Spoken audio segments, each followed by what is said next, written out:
Born to Build podcast.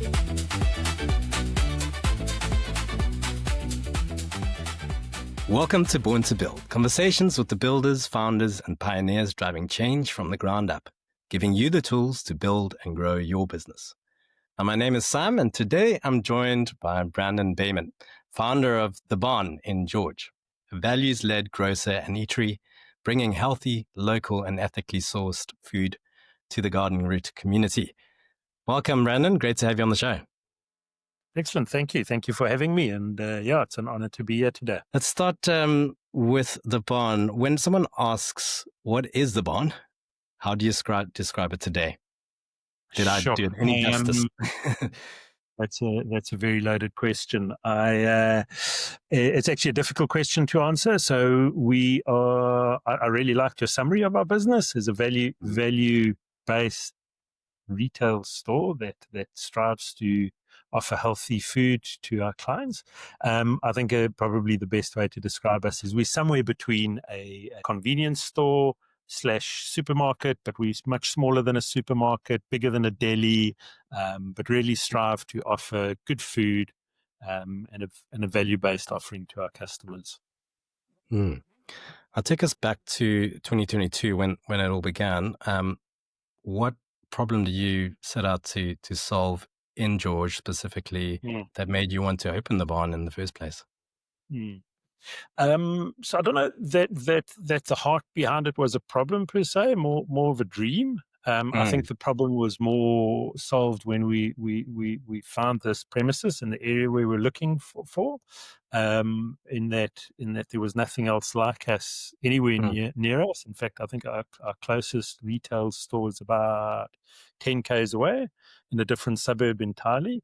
So I think it was more the dream of the business that was there, and then the problem that it solved for our customers was really that there was no one else like us doing what we're doing, or even similar close to us.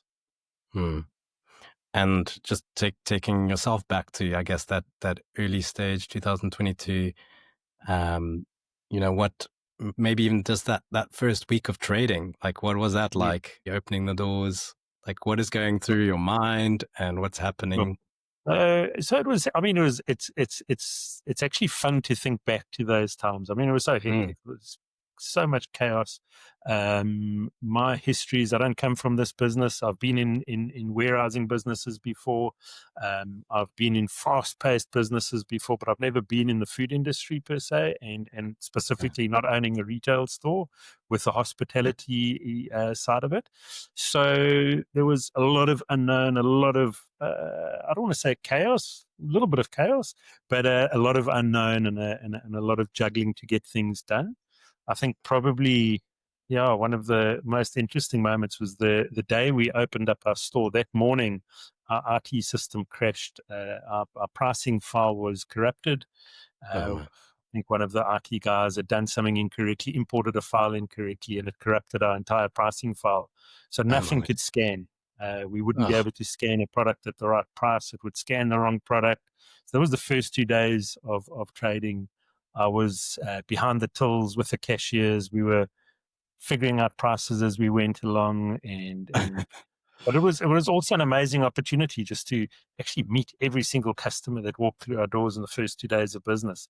So chaos on the one end, but a great opportunity just to connect with our customers.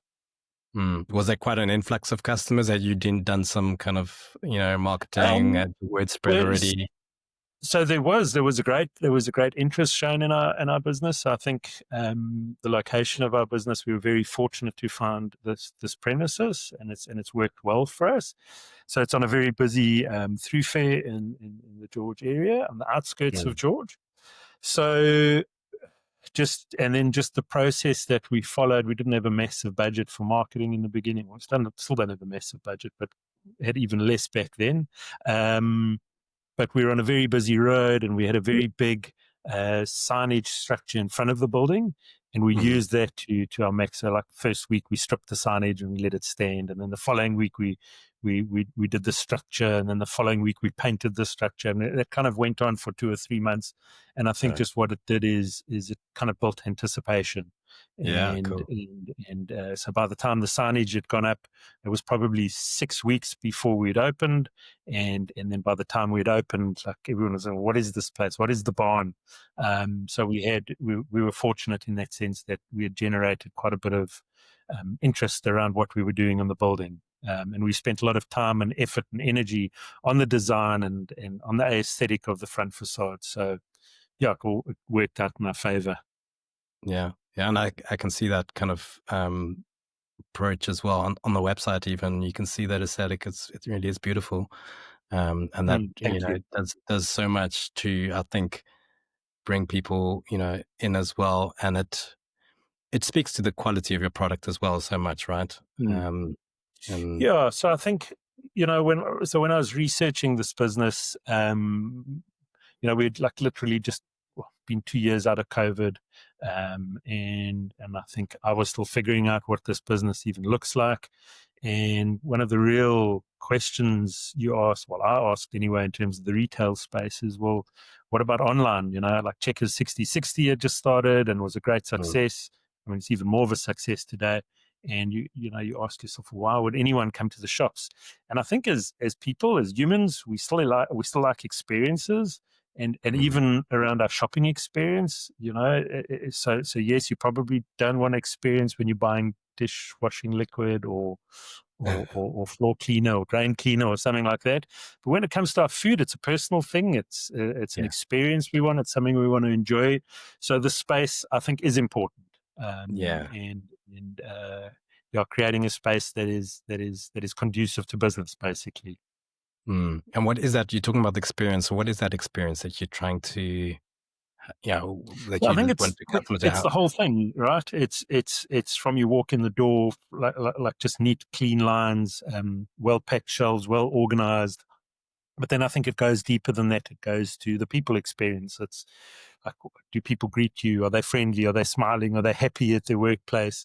And I don't think I've traveled enough and spent enough time internationally to comment, but I think as South Africans, we like doing things with people. We like dealing with Mm, people. I think we're a personal country, and I yeah. think just we've been super blessed by our staff and just by our customer base that people are looking for that, and Mm, yeah, it's worked out for us so far. yeah. I think you mentioned the kind of the international crowd. I heard it often that people coming from outside, just the customer service levels that they experience in South Africa are just next to none. Like they're always amazed coming from outside. Also, having lived overseas myself, coming back into this context, you're just blown away by the type of customer service that you do get in our country and the kind of the attitude towards customers. Yeah, and I Yeah. think we try and convey a message and just in our interactions, not just a message, but in all of our interactions that we care, because we do care. And our Mm, staff care, and I think it's really important to our customers that they get that and they get that interaction and level of care from us. yeah. No, brilliant. Now, again, back to the beginning, you're starting at an actual physical store, plus delivery, plus a website. Obviously, required capital up front. How did you approach that? Did you bootstrap, investors, loans? Yeah, so we pretty much funded it on our own. So a little bit of our backstory. We used to live in Johannesburg, my wife and I, and our kids, Mm, and weren't really looking to escape Joburg. I think so many people that moved from Joburg, we actually really enjoyed it. Our kids were both born there, had a mm, fairly successful business there. Really lovely climate in Johannesburg, but did want a quieter life for our family, mm, and a quieter place to raise our children is probably one of the biggest drivers. right. But we sold up in Joburg. We liquidated there, sold a house, moved down with obviously a bit of a budget to do something, and so that's where the funding has come from. And we're getting into a stage now where the banks are willing to look at us, um, as we've been around for a couple of years and our financials are not looking too bad. Wonderful. So yeah, Yeah. so just to answer your question directly, so we financed it ourselves, and we really went in with a super low budget. Um, Manufactured most of the stuff ourselves, whether it was racking or signage or flooring or whatever it was. We pretty much did it ourselves, and tried to keep our costs down as much as possible for the first year and a bit. Amazing. Like a massively big step nonetheless. Obviously starting something like that's restarting your life in a whole different place, and then, starting a new business. Big steps there. Mm, Well done. mm. Thank you. Yeah, it is. It's been an interesting journey. It hasn't always been easy, but I'm glad for it. I'm grateful for it, and yeah, I think the same is true for my family. Yeah. Mm. What advice would you give other entrepreneurs about managing cash flow specifically, especially in the early stages, maybe even in a food retail business as well? Sure. So I've been involved in a couple of startups on my own and with partners, and I think cash flow is probably the single biggest killer of new businesses. I would imagine, well, Mhm. that and your overhead management, and I don't want to say it's everything, but it's so much in your business, and it's such a drain if you haven't Mhm. planned properly and you don't have sufficient cash flow. I'll never forget a mate of mine said. He said, "What's your budget for X, Y, Z?" And I told him, and he said, "Well, just double it." Halve your sales expectation and double your overhead expectation, and if you budget on that, you'll be okay. So I'd probably say is the build-in margin would be the short answer. Mhm. The long answer is that cash flow is critical, and without it, yeah, you could be hamstrung from day one. Mm. Any practical like steps that you need to be aware of and can take in the beginning of a Um, business?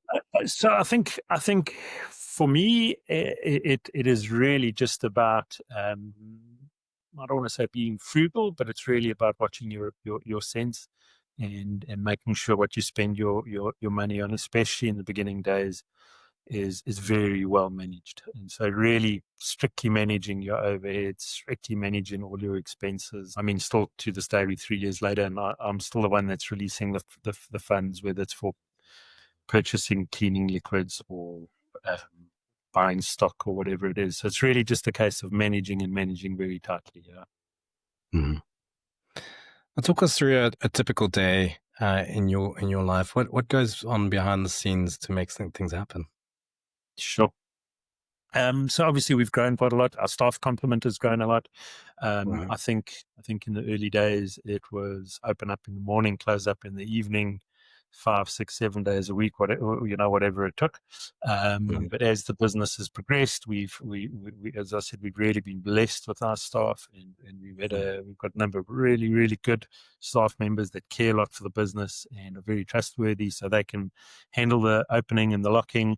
I think for me, one of the challenges is just juggling the operational from the strategic and switching those roles on a daily basis. It's quite a challenge for me personally. Mhm. I enjoy the operation a lot, and I see that I add a lot of value in that space. But you also need someone to steer the business and make kind of medium and long term decisions, and juggling between the two is quite a challenge. So I think I spend my days really in between those two. We're busy with a new project right now, which is going to be launching a bakery. So I'll be spending a lot of time on sourcing product, sourcing training, sourcing staff. Um, Doing the costings and that sort of thing. Again, on I guess the feeling that people have, it from my perspective at least, from the outside, it feels quite personal. Like you've done things like on your website, you're offering delivery, and then you mention the driver's name. Welly's going to be, delivering to you. Yeah, tell us a little bit more about that approach. Yeah, why do you do it like that? Well, I think it's just a real approach, Sam. I think like we're a people orientated business. We love people. We love doing business with people. We Mm, really Like when I say we love our staff, we love our staff. We love having them on board. There's very often speaking to business owners, there's this general undertone of complaint around your staff. And man, we also face those challenges. I don't think that's like we don't have that. Of course we do, but I think we choose to see the positive and run after the positive as opposed to the negative, and really want to celebrate the positive in our business, celebrate the people in our business. So for me, it is personal. My relationships with, say, Wellington it is a personal thing. I really love having him on our team. He's a great asset on our team, and we want to celebrate him and what he does for our business, as well as our other staff members. So that's kind of the heart behind it. It's it's what we mean. Yeah, your passion for your staff really comes through. And like, what are some key things about making sure your staff are, loving their work and they are serving the customers like you would want them to? Like, how do you build that type of culture? So I don't think there's any surefire recipe. I think it starts with me. If that's what I only speak and I don't act, I think my staff would struggle to follow that. But I speak it and I live it. So I think it starts with me and it flows through the organization.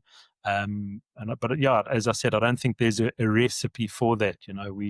We've obviously, like any other business, have had staff members join us and leave for various reasons.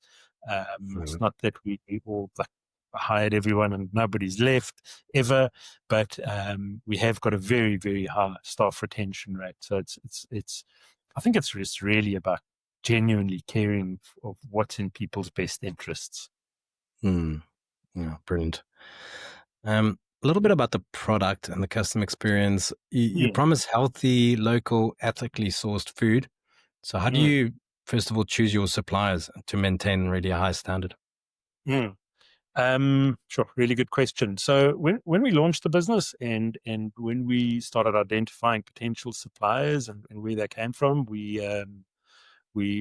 sort of said, well, we'd like to get as much in George and from the garden route as possible, which obviously we can't source all of our goods from this area. It's just some of the stuff is farmed here, some of it is produced here. But then we kind of expanded, going out in concentric circles. So if we had a local supplier, and all other things being equal, quality, price, service, then we'd actually buy from that person based on the fact that they or that company based on the fact that they're in George.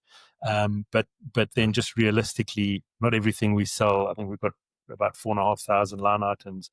Not everything we sell is available here, and we've had to expand. But I would say, sure, probably a good 95% of our product is from the Western Cape. Some of it obviously is imported into the Western Cape, but we use suppliers based either in Cape Town or on the garden route. And then probably about 5% from Johannesburg. So just about your stock management, obviously, like George is quite seasonal as well. You got holiday makers versus local. How do you manage your stock levels and based on that seasonality? So I think it's the same with our whole business. So we take into account seasonality very much because it really is an attractive holiday destination because it's so beautiful. So we have a massive influx of people over December. So it actually starts, we get a lot of foreigners as well. So sort of starting October, November, we get a lot of foreigners coming into the area and they kind of stay through to April, May. But then South Africans and local travelers, sort of December and January, and then obviously again Easter and over the school holidays.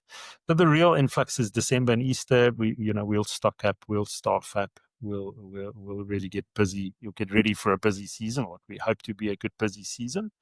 But really the businesses, we wouldn't be able to sustain ourselves, certainly not in our business, over just the holiday period. And actually we've tried to build the business to look after our local customers because they keep our doors open for the other 11 months of the year. So we really want to, but if I feel if we're doing a good job for our locals, we're going to do a good job for the visitors as well. So Yeah.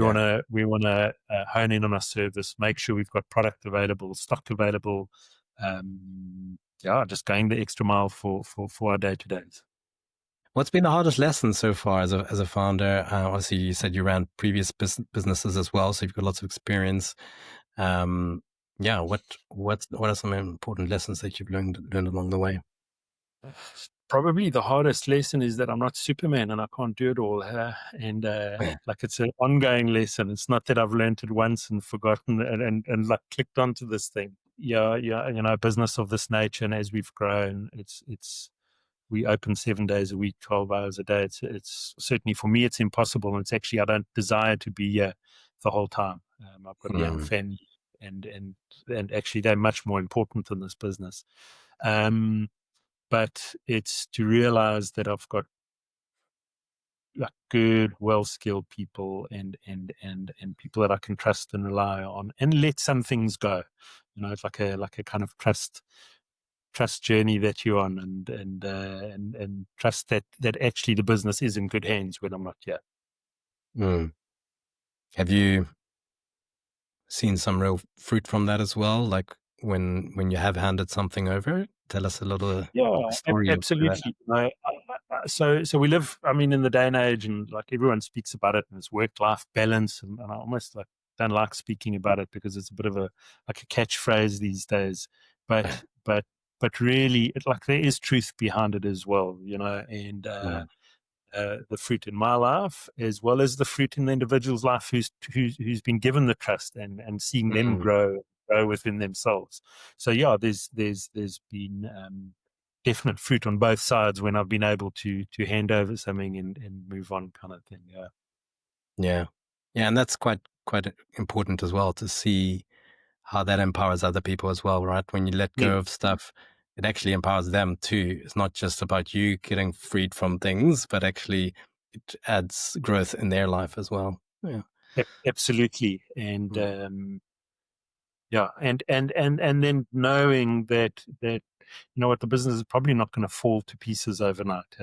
Even if mhm. there's a mistake, and even if things do happen, there's always an opportunity, or generally always an opportunity to fix them, and have a second go at it, kind of thing. Mm. Oh, that's brilliant. Now, what you mentioned strategy, you need to think about strategy versus operations. You mentioned the bakery that you're about to start as well. What other growth opportunities excite you about the next few years ahead? Sure. One of the things I love about this business, Sam, is there are so many opportunities there. And I've Mm, got a little saying that I say to my wife. I say, ideas are for free. It costs us absolutely nothing. The problem with ideas is it costs a lot of money and a lot of time and a lot of effort to implement them. yeah. So in the space we're in, like it's such a massive industry. Like we're so small in the bigger scheme of things. I mean, we think we do well, but if I look at us like just from a provincial point of view or a national point of view, we're so small and there's so much opportunity to grow.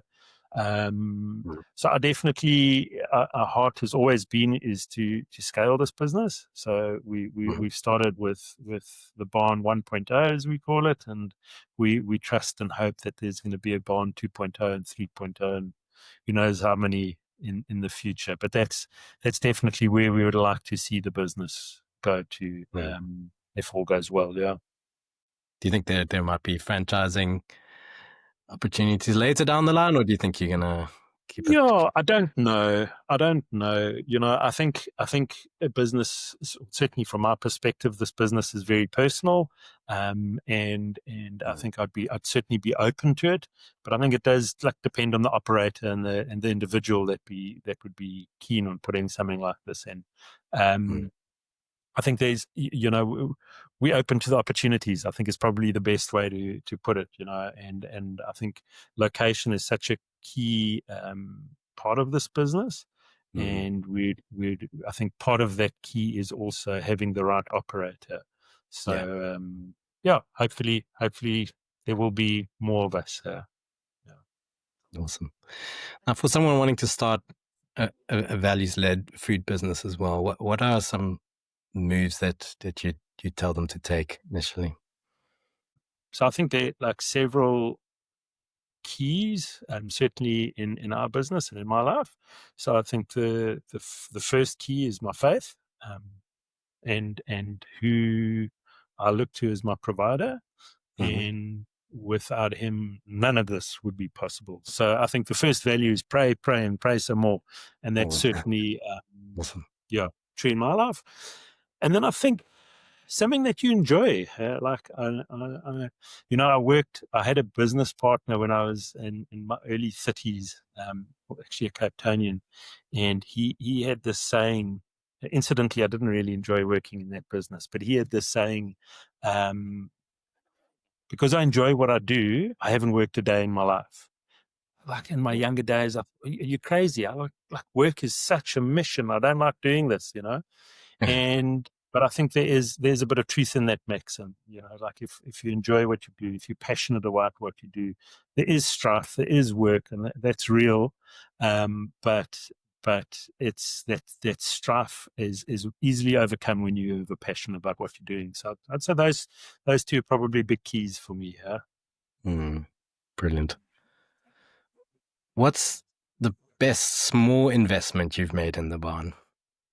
Made some The big investment, best small. small investment. Yeah. Like what is Yes. something you invested in and you're like, oh, wow, they got some massive returns on this one.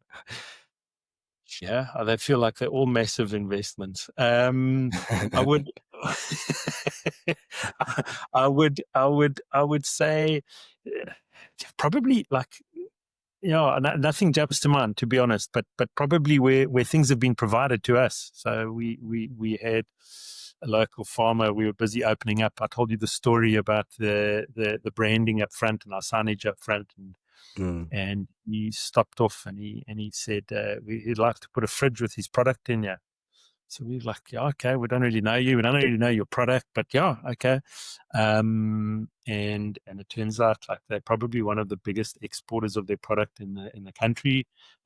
They've got an amazingly like successful product that they farm with, and it's one of our best sellers. So yeah, Right. I would say probably those investments that had nothing to do with me that came in and like were absolutely amazing. Yeah. Yeah. And I would say probably whoever did your branding and your design and your aesthetics, I think that's a great investment. I Yes. think that also is going to keep on giving back to you, I think. Yeah. Thank you. I think so. Yeah. So they were very good friends of ours, or they are very good friends of ours. They, Gracie, actually studied design in I think in Switzerland, Right. and very accomplished at what she does, and basically did us a favor. So that was a very small investment. Amazing. Yeah. What is the most expensive lesson you've learned? I think probably on a daily basis. So the writing off of product. So we work in an industry where shelf life is very important, but because we got fresh produce, whether it's meat, whether it's vegetables or fruit, it turns, and it's probably fourth or fifth biggest expense on a monthly basis. So that's probably the most expensive lesson we've learned in this business, but we kind of view it as a cost nowadays, and try and act before the goods actually turn, and find some way to utilize them. Where do they end up? Do you have to throw away lots of the food, or are you able to donate? So unfortunately, we do sometimes throw away. It's a terrible waste, but sometimes it's just unavoidable. There are other times we opened up an eatery about a year ago in our business. We make a lot of our own products that people come and enjoy in our store, whether it's toasted sandwiches or wraps or meals, hamburgers. And I think by doing that, we've certainly those items that we sell in the eatery, we've actually seen where instead of having waste, we actually have to buy a product in to service that need or that demand. So yeah, and I mean probably in terms of investment, that's been a really good one because instead of throwing product away, buying an extra to meet the demand, which is a really good situation to be in. Yeah, great. Just in closing, a couple of more questions. One product you're irrationally proud of that you're stocking right now? Sure. The whole business. I couldn't define it. We've got some amazing products. We've got beautiful tomatoes that, like, and you say tomatoes, how beautiful can a tomato be? They really are beautiful, especially in season, and we sell a lot of them. We've got amazing strawberries that are also, both of those products are farmed locally. Blueberries, and then to our eatery, to our coffee, to our bread. We're super passionate about what we do. We're super passionate about some of the products we've got in here. So, man, I couldn't single out anything. No. Yeah. And you're certainly making me very hungry right now. It's close to lunchtime. Sounds amazing. When you're in the area, stop by for a burger. Maybe that's what I'm irrationally proud of, a burger.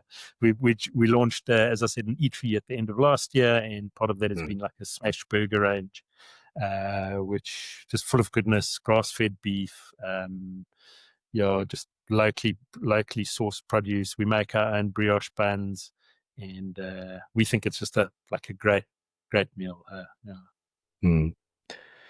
To build food retail in South Africa in 2025, just finish the sentence for me. You must be brave. Yeah, man. I don't think we've figured it out yet. So when we get there, I'll let you know. But we're on a journey and we're learning every day. It's probably yeah. But it does indeed take a serious amount of courage, which you guys have clearly displayed. And yeah, well done for building an awesome business that is clearly, bringing real value into your community locally as well. So yeah, well done. Quick last few rapid fire questions to end us all. You get to choose either or between these options. So one, binge Netflix or hike a mountain. Hike a mountain. Pizza forever or burgers forever? No ways. I can't choose both. They're both amazing. Safari in Africa or snowboard in the Alps? Safari in Africa every day of the week. Last one, fly or breathe underwater? Breathe underwater. Yeah, I love water. Brandon, it's been brilliant to chat with you today. Thanks for all those insights, and wish you all the best with the barn. Yeah, excellent, Sam. Really appreciate it. Appreciate the time. It was good today. If you've been enjoying Born to Build, please take a moment to rate the show on your favorite podcast app. Your support helps more people discover it and keeps the conversation growing.